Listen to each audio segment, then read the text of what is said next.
क्या आप ये मान सकते हैं कि भारत में बेरोजगारी कम हो रही है? या ये मान सकते हैं कि सरकारी नौकरी की डिमांड्स कम हो रही हैं? तो इन दोनों बातों पे भरोसा नहीं होता, लेकिन एक आंकड़े को देख करके ऐसा ही लगता है। पर इसमें ये भी हम मान सकते हैं कि शायद एसएससी पर बच्चों का भरोसा कम हो रहा है। ये कहना ज़्यादा सही होगा क्योंकि मैं एक आंकड़े पेश कर रहा हूँ एसएससी सीपीओ के। SSC CPO central police organisation, या हम कहते हैं आजकल इसको सीएपीएफ। 2024 में 5308 वैकेंसीज आई थी। फॉर्म भरे गए थे 7,34,000 और एग्जाम देने बैठे थे 3,30,000।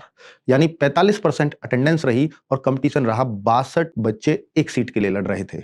लेकिन एसएससी सीपीओ 2025 की बात करूं, वैकेंसी जरूर 5308 के मुकाबले यहां 3,073 रही, लेकिन फॉर्म 5,64,000 ही भरे गए मात्र। यानी फॉर्म में करीब करीब 1.25 लाख का डिफरेंस आ गया। और एग्जाम देने पर तो बच्चे भरोसा ही नहीं कर पा रहे हैं, अर्थात मात्र 1,76,000 बच्चे ही अपीयर हुए। यानी पहले 45% बच्चे अटेंडेंस थी, लेकिन इस बार जो अटेंडेंस रही वो मात्र 31% रही।